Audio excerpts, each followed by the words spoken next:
이 브랜드를 전혀 모르시는데 이 로고나 프린팅이 괜찮아 보여서 나도 하나 살까? 라고 생각하셨다면 10분만 기다려주세요. 그 후에 결정하셔도 늦지 않습니다. 패션을 좋아하시는 패션을 좋아하실 여러분 반갑습니다. 우리가 모두 아는 명품 브랜드 프라다 매장을 보겠습니다. 여기도 꽤 비슷해 보이죠? 통일감이 있지만 나쁜 말로 하면 뻔합니다. 그럼 오늘 소개해드릴 브랜드의 매장을 보시죠. 여기도 마치 다른 브랜드 매장처럼 보입니다. 통일감은 없지만 각각 개성이 있죠. 이렇게 만든 데는 다 이유가 있습니다. 유튜브를 꽤 보시는 분들은 이 브랜드를 보셨을 겁니다. 나영석 PD님이 입기도 하고 나 PD님 체육대회 상품으로도 쓰였죠. 다른 유명인도 이 브랜드를 많이 입었지만 그 중에 가장 어울렸던 사람은 노홍철 형님이라고 생각합니다. 꽤 자주 입으시는 모습을 볼 수 있는데요. 왜 어울리는지 아마 곧 이해하실 겁니다. 그러면 오늘 이야기, 옷의 문화를 담는 브랜드 데우스 이야기. 이렇게 말하면 추상적이고 와닿지도 않으시죠? 수정할게요. 멋있는 옷을 만드는 게 아니라 옷이 멋있어 보이게 만드는 오늘은 브랜드 데우스 이야기입니다. 여기 한 가게가 있습니다. 커피도 있고 음식이나 빵도 있는데 퀄리티는 굉장히 좋습니다. 그리고 멋있는 오토바이도 있고 아티스트와 음악도 있죠. 그리고 한 켠에 티셔츠도 있습니다. 이 모든 것의 시작은 한 사람, 데어 제닝스로부터 시작됩니다. 1944년생 제닝스, 그는 호주 시드니에서 자랐습니다. 시드니는 여기에 있습니다. 바다가 코앞이죠. 그 덕분에 어려서부터 서핑 문화 안에서 자랐습니다. 서핑보드도 보고 서핑 용품도 보고 서핑 티셔츠도 봤었죠. 그러다 제닝스는 자기도 티셔츠에 프린팅을 찍어 친구들에게 판매해야겠다 생각합니다. 생각보다 잘 팔렸는지 제닝스는 회사를 차립니다. 프린팅 티도 팔았지만 프린팅 원단도 판매했죠. 그러다 본격적으로 브랜드를 시작하는데 만보라는 서핑 브랜드를 만듭니다. 서핑을 즐겼던 제닝스는 주류 서핑 브랜드를 싫어했습니다. 맨날 로고 플레이하고 지루하다고 느꼈죠. 더 재밌는 걸 만들고 싶었고 그게 서핑웨어 스트릿 브랜드 만보였습니다. 재밌는 건 그때가 1984년이었는데 미국에선 스투시가 옷을 판매하기 시작했을 때였죠. 그때 스투시도 완전 서핑 브랜드였습니다. 현재 스투시는 완전 메이저 브랜드가 됐는데 만보는 어땠을까요? 엄청나게 성장했습니다. 제닝스가 그만큼 실력이 있었던 거겠죠. 이런 스트릿한 그래픽은 꾸준한 영감이 필요합니다. 제닝스는 다양한 경험을 위해 많은 여행을 다녔는데 1997년 일본을 여행하던 중 오토바이 튜닝에 꽂혀버립니다. 일본 신주쿠의 젊은이들이 바이크를 재조립하는 문화를 발견하죠. 마음속에 품고 계속해서 만보 그래픽을 만듭니다. 그렇게 2000년이 되고 시드니 올림픽이 열리는데 호주 선수들이 입을 유니폼을 만보가 디자인하게 되죠. 그때 만보는 국가에서 인정할 정도로 훌륭한 브랜드였던 겁니다. 그런 만보의 주인 제닝스는 올림픽이 끝나고 만보를 팔아버립니다. 2,500만 달러, 한화로 약 337억 원이에요. 지금까지의 제닝스를 정리하면 서핑을 좋아하고 그래픽을 잘 그리고 오토바이 튜닝에 꽂힌 적도 있는데 이젠 약 300억 원의 돈도 생겼습니다. 여러분이라면 어떻게 하실 건가요? 하고 싶은 걸 하면서 살겠죠. 제닝스 역시 하고 싶은 걸 시작합니다. 자기가 좋아하는 서핑과 오토바이 튜닝이 있고 자기가 좋아하는 인테리어에 맛있는 음식도 있는 공간. 그 공간의 이름이 데우스 엑스마키나입니다. 2006년 데우스의 첫 매장은 제닝스의 고향 시드니에서 시작됩니다. 시드니에 매장이 있다고 하면 왠지 이런 느낌이실 수도 있지만 시드니 면적이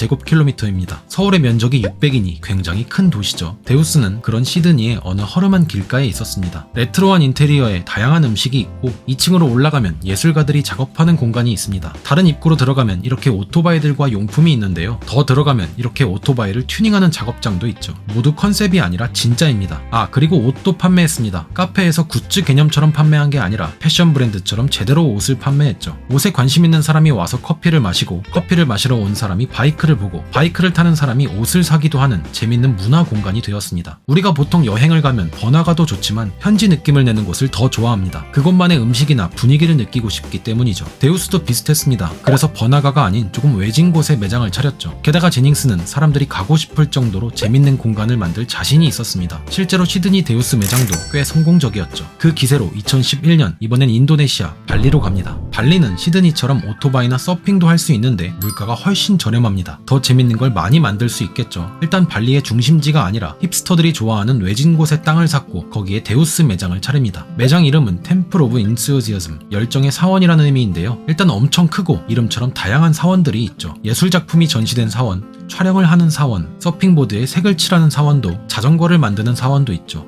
물론 오토바이도 빠질 수 없겠죠. 주차장에는 오토바이만 들어올 수 있습니다. 당연히 음식도 있는데요. 파스타나 스테이크, 비건 요리 같은 음식도 있지만 최고의 셰프가 요리한 나시고랭도 있죠. 나시고랭은 인도네시아 음식입니다. 현지 느낌을 주기 위해서겠죠. 굉장히 높은 수준의 커피까지 판매했습니다. 게다가 해가 지고 나면 행사 혹은 공연도 합니다. 최고의 현지 음식과 현지 예술 작품, 좋은 분위기의 로컬 공연까지 이곳을 경험한 사람에겐 굉장히 좋은 추억이 되겠죠. 그런 공간에서 판매하는 옷은 단순한 굿즈 그 이상일 겁니다. 게다가 이렇게 나대는 디자인이 아니라 그냥 스트릿 브랜드 같습니다. 인도네시아 물가에 따라 가격도 저렴했죠. 좋은 현지 음식 먹고 재밌는 구경도 하다 노을을 보며 라이브 공연까지 뽕이 제대로 차 있는데 디자인도 괜찮은 옷을 저렴하게 판다? 엄청나게 팔립니다. 실제로 데우스에게 그 의류 판매는 굉장히 중요했습니다. 이런 재밌는 문화를 만들기 위해선 돈이 필요하기 때문이죠. 특히 데우스의 정신과도 같은 오토바이 튜닝은 굉장한 돈이 필요합니다. 데우스의 오토바이는 울리라는 디자이너가 맡았는데요. 작업 방식이 대단합니다. 단순히 외형만 바꾸는 게 아니라 엔진 또는 열을 식히는 방식같이 성능을 바꿔버리는데요. 전부 맞춤으로 튜닝을 진행합니다. 오토바이를 도심에서 탈 건지 아니면 해변, 고속도로, 사막인지에 따라 다르게 만드는데 모든 부품을 하나하나 분해해서 다시 만들어버리죠. 어디서 탈 건지 기능이 정해지면 디자인도 맞춤으로 진행합니다. 예를 들어 시골 별장을 좋아합니다 라고 말하면 그것과 어울리는 이탈리아 스타일로 만드는 겁니다. 바이크 문화를 좋아하는 사람들을 미치게 했죠. 그래서 헐리우드 고객도 찾아옵니다. 데드풀의 주인공인 라이언 레이놀즈가 2008년 튜닝을 의뢰하는데 7천만 원 견적을 냈지만 바로 진행했죠. 하지만 데우스의 경영진은 이런 사업이 골칫거리라고 생각합니다. 오토바이 한 대 튜닝에 7천만 원, 굉장히 남는 장사로 보이지만 이게 적자였기 때문이죠. 부품은 거의 미국산을 사용하고 작업하는데 한두 달이 아니라 1년씩 걸리기도 했습니다. 색깔이 별로라고 트집 잡으며 돈을 내지 않는 손님도 있었죠. 그럼에도 불구하고 제닝스는 계속합니다. 단순히 튜닝을 좋아해서가 아니라 브랜드 때문에요. 오토바이는 손해를 봤지만 어쨌든 헐리우드 스타가 데우스 오토바이를 탔습니다. 그것만으로도 데우스는 멋있어 보이고 가치가 올라가겠죠. 그런 데우스의 생태계를 유지하려면 재밌는 문화도 만들어야 하지만 옷도 잘 팔아야 했던 거죠. 그래서 점점 더 다양한 옷들을 전개하기 시작합니다. 이제 제닝스는 데우스 아지트를 더 확장시키기 위해 인맥을 찾습니다. 아는 형님의, 아는 친척의, 아는 친구의, 아는 형이에요. 그렇게 찾다가 미놀리의 연락처를 받고 잔뜩 쫄아버립니다. 미놀리는 이탈리아 기업가인데 파산했던 오토바이 브랜드 듀카티를 되살린 사람이었습니다. 오토바이 업계에선 성자 같은 존재였죠. 어쨌든 그런 미놀리에게 제닝스는 긴장하며 전화합니다.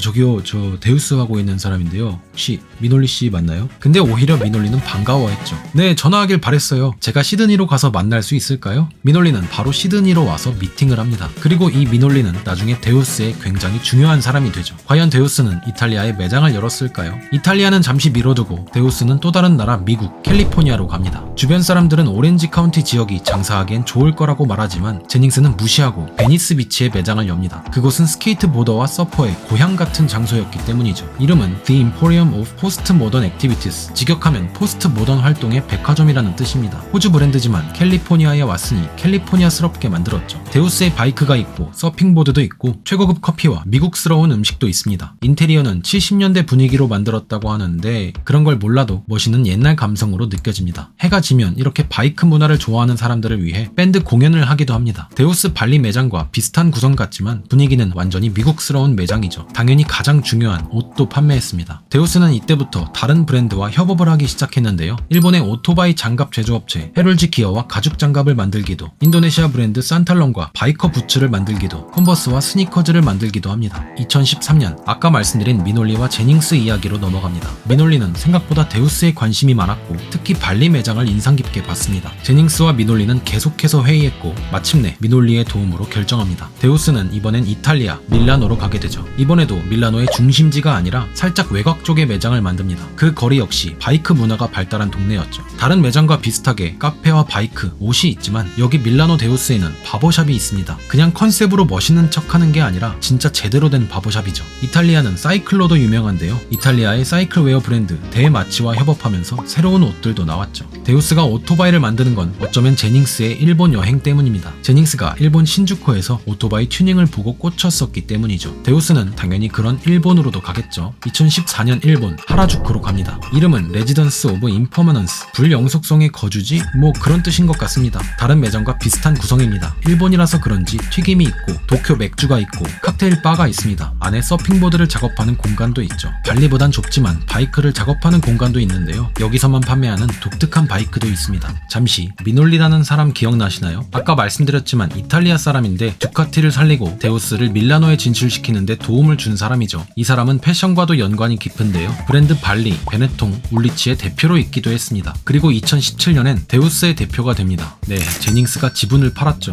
그때 제닝스의 나이가 73세였습니다. 참 오래도 일을 하셨죠. 하지만 데우스는 여전히 세계로 뻗어나갑니다. 2019년 이번엔 남아공으로 갈게요. 홈스테드 오브 퍼페튜이티 스페셜리티 남아공 데우스 아지트의 이름입니다. 여기엔 커피도 있고 음식도 있고 멋진 바이크와 쿨한 티셔츠도 있습니다. 조금 시시한가요? 제대로 된 바버샵과 서핑보드도 있습니다. 바버샵 그거 밀라노에서 했던 건데. 이번에는 일주일에 3번씩 DJ가 옵니다. 그리고 일주일에 1번씩 타투이스트가 오죠. 아니 남아공까지 갔는데 서울을 안 온다고? 네, 지금 갑니다. 2020년 데우스는 서울 홍대로 갑니다. 데우스는 계속 중심지가 아닌 다른 곳에 매장을 지었습니다. 홍대가 중심지라고 생각하실 수도 있지만 서울의 중심은 강남입니다. 아니라고 생각하시면 땅값을 보면 되죠. 지금까지 데우스가 조금 레트로한 느낌이었다면 여기는 굉장히 현대적으로 보여집니다. 서울이 그런 현대적인 도시라고 생각해서가 아닐까요? 어쨌든 여기에도 베이커리와 카페, 오토바이와 서핑보드가 있고 가장 메인은 옷입니다. 데우스는 서울 찍고 2021년 남미, 이번엔 브라질 상파울루로 갑니다. 역시 외곽 쪽에 매장을 지었고 현지에서 인정받은 셰프가 레시피를 개발하고 요리합니다. 물론 오토바이, 서핑, 의류들도 있고요. 이 정도면 이제 글로벌 브랜드라고 볼 수 있겠죠.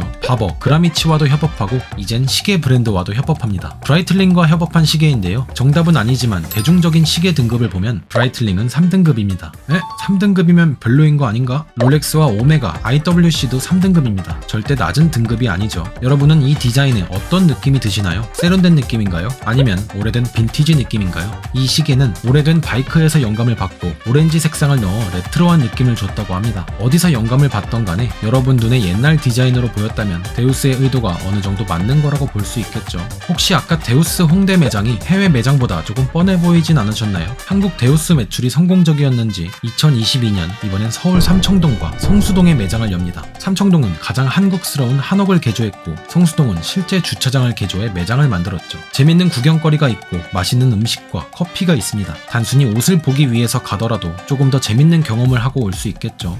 이야기 맨 처음에 제가 말씀드리다 말았던 문장이 있습니다. 다시 한번 말씀드려 볼게요. 여러분도 느끼셨으면 좋겠습니다. 옷의 문화를 담는 브랜드 데우스 이야기였습니다. 제가 오늘 준비한 이야기는 여기까지입니다. 옷의 가격에는 많은 것들이 포함되어 있습니다. 옷의 재료인 원단과 부자재, 그걸 조립하는 공임, 판매하는 데 필요한 임대료와 인건비가 필요하죠. 거기에 브랜드의 가치가 들어 있습니다. 말이 좋아 가치지, 이건 주인장 마음입니다. 내 브랜드는 개쩌니까 겁내 비싸게 팔아야지, 뭐 그럴 수도 있죠. 근데 그게 꼭 주인장 마음대로 되진 않습니다. 여러분이 그 값어치를 인정하지 않으면 판매가 안 되거든요. 데우스는 그 가치를 올리기 위해 실제로 보여줍니다. 멋진 오토바이를 만드는 모습, 서핑보드를 만드는 과정, 자전거를 조립하는 환경, 음식, 커피, 술 등등 매장에서 직접 눈으로 보고 느끼고 경험할 수 있게 만들었죠. 똑같이 데우스 모자를 구매한다고 해도 이야기를 알면 조금 더 재미를 느끼시지 않을까 하는 생각에 만들었습니다. 여러분들의 선택에 재미가 더해지길 바라며 저는 다음에 또 다른 이야기로 돌아오겠습니다. 오늘도 함께 해주셨다면 진심으로 감사드립니다. 감사합니다.